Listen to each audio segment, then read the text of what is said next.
नमस्कार, मैं हिमांशु और आप देख रहे हैं दोहरी घाट लाइव।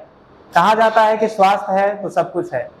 आजकल आप देखते होंगे कि तमाम बीमारियां फैली हुई हैं, तो दोहरी घाट लाइव की एक नई मुहिम लेकर के आया है आपके साथ, आपके नगर में, जिसमें हम बात करेंगे तमाम जुड़े लोगों से, तमाम जो समस्याएं फैल रही हैं उसके बारे में। हमारा ये पहला शो है और पहले शो में हमारा पहला जो मुद्दा है वो स्त्रियों से संबंधित है। स्त्रियों में आ रही जो कुछ सामान्य सी समस्याएं हैं उन पे हम आज बात करेंगे। और हमारे साथ बात करने के लिए आज मौजूद हैं हमारे साथ दुर्गावती हॉस्पिटल की इस जानी मानी स्त्री रोग विशेषज्ञ डॉक्टर रोली पुरवार। तो मैम, आपका हमारे चैनल पे बहुत बहुत स्वागत है। Thank you. जो आजकल देखने को मिल रहा है कि स्त्रियों में सामान्य सी समस्याएं आ रही हैं, उस पर हम आपसे बात करना चाहते हैं। जिसमें पहली समस्या की अगर हम बात करें तो अनियमित मासिक धर्म यानी कि इररेगुलर पीरियड्स की, तो इसके क्या कारण हैं और ये इसके निवारण में लड़कियां क्या कर सकती हैं, इसके बारे में आप क्या कहना चाहेंगे? अच्छा, देखिए आजकल मेरी ओपीडी में बहुत सारे ऐसे मरीज आते हैं जो बोलते हैं कि अनियमित मासिक धर्म है या मासिक धर्म ठीक नहीं आ रहा है। तो सबसे ज़्यादा जो इसके मरीज मुझे मिलते हैं वो मुझे मिलते हैं 15 से 18 साल की लड़कियां जो अभी युवावस्था में हैं या जिनको अभी मासिक आने चालू हुए हैं। उनमें ये बहुत ज़्यादा कॉमन है इस तरह की बीमारियाँ कि साइकिल्स ठीक नहीं आ रहे हैं, पीरियड्स ठीक नहीं आ रहे हैं। तो इसका सबसे पहला जो कारण है वो है जो एक युवावस्था, जब कोई भी लड़की होती है वो युवावस्था में पहुंचती है तो उस समय उसकी जो बॉडी होती है वो हार्मोनल एडजस्टमेंट कर रही होती है। तो उस हार्मोनल एडजस्टमेंट के लिए कम से कम 2 साल चाहिए होते हैं। जब आपको पीरियड्स चालू होते हैं उसको हम बोलते हैं मिनार्की। तो पीरियड्स चालू होने का जो नॉर्मल एज है वो 11 से 16 साल की उम्र होती है। तो इस बीच में जब भी लड़कियों को मासिक चालू होता है तो लगभग 2 साल तक महीने होते हैं गड़बड़ हो सकते हैं। 2 साल के बाद बॉडी का जो हार्मोनल बैलेंस है वो अपने आप ठीक हो जाता है और जनरली अमूमन 2 साल बाद पीरियड्स ठीक हो जाते हैं। इसके अलावा अगर 2 साल हो चुके हैं मासिक चालू हुए पर महीने अभी भी गड़बड़ आ रहे हैं, अभी भी ऊपर है, 7 दिन ऊपर है या 7 दिन नीचे है, तो ये आपको बता दें कि 7 डेज ऊपर और 7 डेज नीचे मासिक धर्म होना आम है, ये नॉर्मल चीज़ है। इसके अलावा अगर महीना आपका उससे ज़्यादा 10 दिन 15 दिन ऊपर चढ़ रहा है या फिर बहुत जल्दी महीना आ रहा है तो आपको डॉक्टरी सलाह की ज़रूरत है। ठीक है। सबसे बड़ा जो कारण है इसमें देखा जाता है लाइफ स्टाइल मॉडिफिकेशन। जो मोस्ट कॉमन जो कारण होता है वो होता है पीसीओडी, जो यंग गर्ल्स में मिलता है, पॉलीसिस्टिक ओवेरियन सिंड्रोम या पॉलीसिस्टिक ओवेरियन डिसीज, जो 15 से 18 साल की लड़कियों में बहुत कॉमन कारण है। और इसमें पीसीओडी होता है जिसमें बॉडी में हार्मोनल इम्बैलेंस होते हैं। और ये हार्मोनल इम्बैलेंस होने का सबसे बड़ा रीज़न ये होता है कि आपका लाइफ स्टाइल कैसा है, आपका खान पान कैसा है, लाइफ में स्ट्रेस है, टेंशन है, खाने पीने में बहुत ज़्यादा बाहर का फास्ट फूड ले रहे हैं, मैदा चीनी इन सब का इंटेक बहुत ज़्यादा है। तो ऐसी कंडीशन में मासिक गड़बड़ हो सकता है। या फिर आपका वज़न अनियमित है, वज़न अनियंत्रित है, उसके कारण भी हो सकता है। दूसरा कारण है अगर 18 साल से ऊपर है, मान लीजिए 25-30 साल की उम्र है, उसमें भी मासिक गड़बड़ चल रहे हैं तो पीसीओडी एक कारण हो सकता है। दूसरा, आपके बच्चेदानी में कोई गांठ हो सकती है किसी तरीके की, तो आपको इसके लिए किसी डॉक्टरी सलाह कराकर कोई अल्ट्रासाउंड वगैरह कराइए, उसमें क्या मिलता है उसके हिसाब से आगे का ट्रीटमेंट होगा। उसके अलावा अगर 30-35 अगर आप 40 साल की उम्र में पहुंच जाइए तो वहाँ पे जनरली जब मासिक बंद होने वाले होते हैं, जिसको बोलते हैं प्री मीनोपॉजल फेज, या फिर ऑलरेडी जो अपने मीनोपॉज में पहुँच रहे हैं उनमें भी मासिक इरेगुलर हो सकता है। उनमें भी वही कारण है, हार्मोनल इम्बैलेंस का कारण होता है। जैसे कि जब मासिक शुरू होते हैं उसी तरह जब मासिक बंद होते हैं तब भी हार्मोनल इम्बैलेंसेस हो सकते हैं, जिसकी वजह से महीना गड़बड़ आ सकता है। तो इनमें से कोई भी स्थिति रहती है तो आपको आके डॉक्टरी सलाह लेने की ज़रूरत है। जी धन्यवाद मैम। और इसके अलावा जो आजकल देखने को मिल रहा है कि जो लड़कियां हैं 20 से 25 साल की उम्र की, उनमें अक्सर आजकल थायराइड की समस्या बहुत ज़्यादा देखने को मिली है। तो इसके क्या कारण है? क्या ये लड़कियों में ही है या फिर किसी को भी हो सकता है? थायराइड की बीमारी है, जनरली जो मोस्ट कॉमन होता है वो हाइपोथायरॉयडिज्म होता है, जिसमें कि क्या होता है आपकी थायराइड से थायराइड हार्मोन्स प्रॉपर नहीं निकल रहे होते हैं। तो ये फीमेल्स में आपने सही बोला कि औरतों में थायराइड ज़्यादा होता है आदमियों के कंपैरिजन में, ये बात सही है। दूसरा ये कि एक ऑटो इम्यून बीमारी होती है। ऑटो इम्यून का मतलब होता है कि आपके शरीर की ही एंटीबॉडीज़ आपके थायराइड के अगेंस्ट काम करने लगती हैं। तो ये ऑटो इम्यून बीमारी है जो कि महिलाओं में ज़्यादातर देखी जाती है। ठीक। और तीसरा जो आप बोल रहे हैं कि इसी उम्र में ज़्यादा मिलता है, तो 20 से 25 साल तो मैं नहीं कहूँगी, हाँ 30-35 ईयर्स के ऊपर ये बीमारी बहुत कॉमन आजकल देखने को मिल रही है।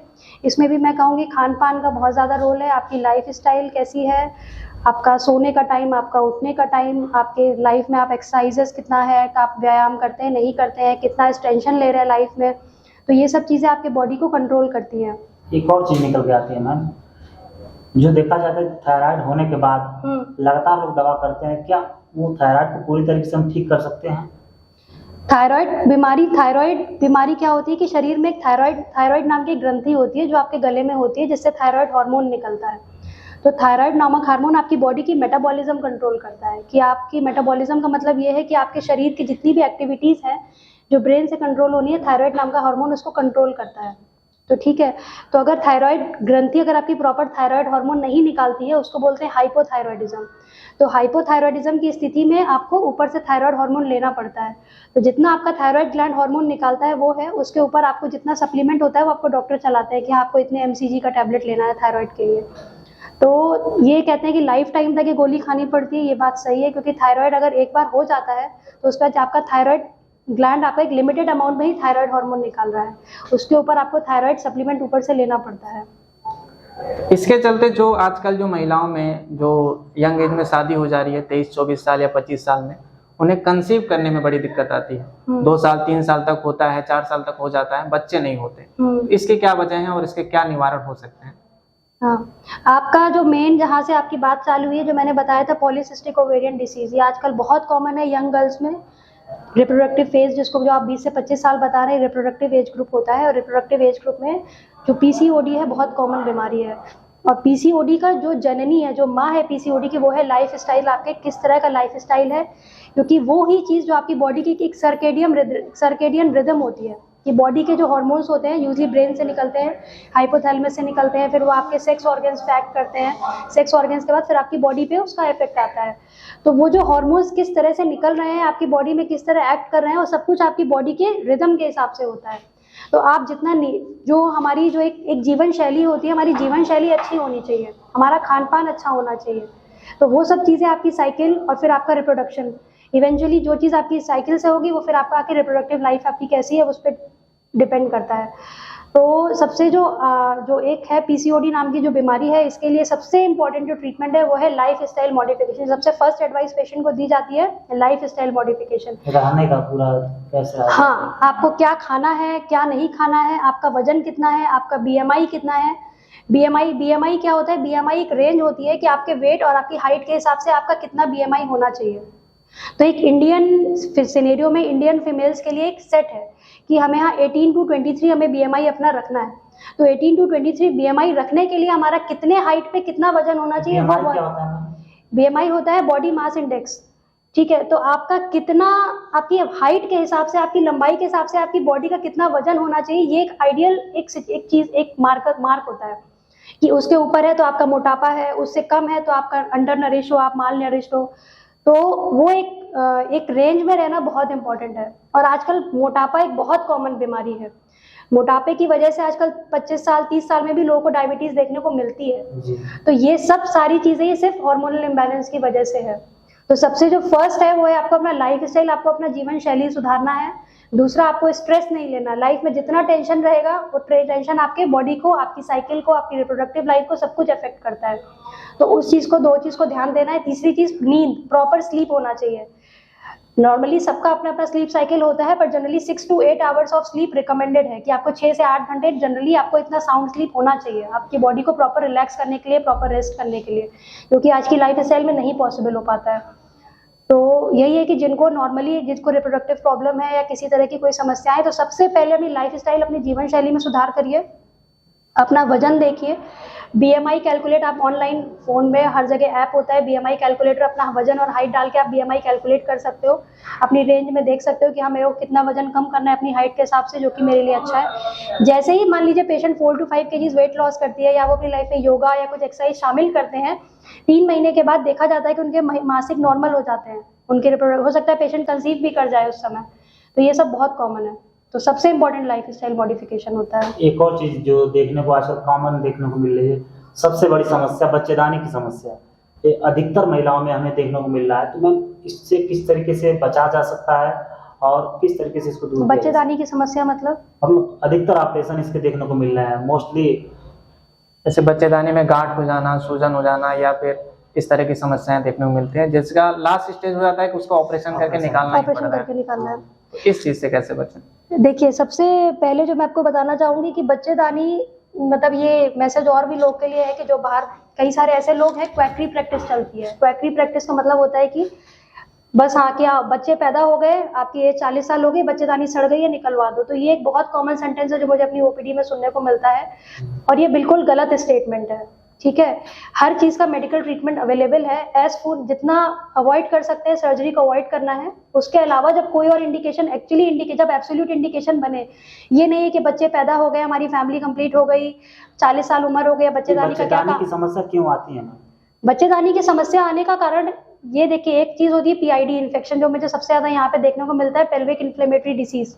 ठीक है, सफेद पानी आना, पेशेंट को सफेद पानी आता है, वो अपने किसी गांव के नीम हकीम या डॉक्टर के पास जाते हैं, वो उनको बताते हैं तुम्हारी बच्चेदानी सड़ गई, तुम बच्चेदानी निकलवा लो। तो औरतों को ये चीज समझना बहुत जरूरी है कि सफेद पानी गिरना, बच्चेदानी सड़ना नाम का कोई टर्म नहीं होता है। बच्चेदानी कभी नहीं सड़ती है। ठीक है, आप आके अपने डॉक्टर को कंसल्ट करो। ठीक है, डॉक्टर को दिखाइए। इन्फेक्शन जो होता है, अगर इन्फेक्शन है तो एंटीबायोटिक्स देंगे, वो इन्फेक्शन ठीक होने की संभावना होती है। ठीक है, बच्चेदानी निकलवाने के कुछ स्पेसिफिक रीजन है जो हमारी किताबों में लिखे हुए हैं कि हाँ इन इंडिकेशंस पे आपको हिस्टेक्टमी लास्ट सॉल्ट है कि आपको हिस्टेक्टमी करना है, कोई और ऑप्शन मेरे पास नहीं है, तभी हिस्टेक्टमी करनी चाहिए। ठीक है, तो यूजली जो इन्फेक्शन होता है, बहुत सारी लेडीज होती है कि वो दवाई इधर उधर से 10 जगह से दवाई कराती हैं, फिर वो बिल्कुल इरिटेट हो जाती है कि नहीं, हम बोलते हैं कि नहीं आपको दवाई खाइए, 10 दिन दवाई खाकर आइए, और उनको क्या है कि नहीं, हमें वहाँ के डॉक्टर ने बोला है मुझे बच्चेदानी निकलवानी है। तो ये चीज़ महिलाओं को समझना बहुत ज़रूरी है कि बच्चेदानी में कभी नहीं सड़ती या क्या दवाइयों से ठीक नहीं हो सकते। आपको किसी प्रॉपर एक अच्छे गायनिकोलॉजिस्ट को मिलना चाहिए, उसको दिखाना चाहिए। लक्षण क्या है मैम, कि क्यों होता है ऑपरेशन कराने का ये नौबत? देखिए, ऑपरेशन कराने के कुछ स्पेसिफिक इंडिकेशन है। या तो मरीज को ब्लीडिंग बहुत ज़्यादा हो रही है, मासिक स्राव बहुत ज़्यादा हो रहा है। ठीक है, मासिक स्राव बहुत ज़्यादा हो रहा है, लेकिन जो हो रहा है उसको क्या क्या कंट्रोल, क्या क्या रीजन है कि वो क्यों हो रहा है, वो फैक्टर्स रूल आउट करने होते हैं कि क्या है, क्या कारण है। या जैसे बच्चेदानी में बोलते हैं गांठ हो गई है, रसौली हो गई है, तो हमें निकालना है। तो एक फाइब्रॉइड का एक साइज होता है कि हाँ हमें इससे ही साइज पे, इसमें इतना साइज है तो ये मेडिकली मैनेज कर सकते हैं, ये साइज है मेडिकली मैनेज नहीं होगा, मुझे इसको ऑपरेट करना पड़ेगा। ठीक है, तो पेशेंट टू पेशेंट वेरी करता है वो सब चीज़ें। दूसरा होता है कि 2 ही रीज़न जो सबसे मोस्ट कॉमन हिस्टेक्टमी है कि एक पेशेंट आती है कि मेरे को सफ़ेद पानी मेरा ठीक नहीं हो रहा, पेट में दर्द है मेरा ठीक नहीं हो रहा है, आप ऑपरेशन कर दो। तो बच्चेदानी निकलवा लेना हर समस्या का समाधान नहीं। कॉमन समस्या आजकल देखने को मिलती है मैम, ये पूरे समाज में देखा जाता है, जो पैड होता है।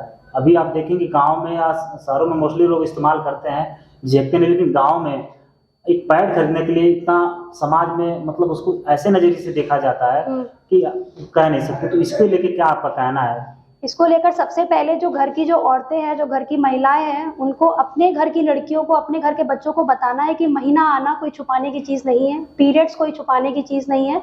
पीरियड्स ऐसी चीज़ है जो घर में सबको पता होनी चाहिए कि हाँ ये है, और ये सबको होता है, बिल्कुल नॉर्मल है। इसके लिए किसी तरह की शर्म या किसी तरह का छुपाने का जरूरत नहीं है।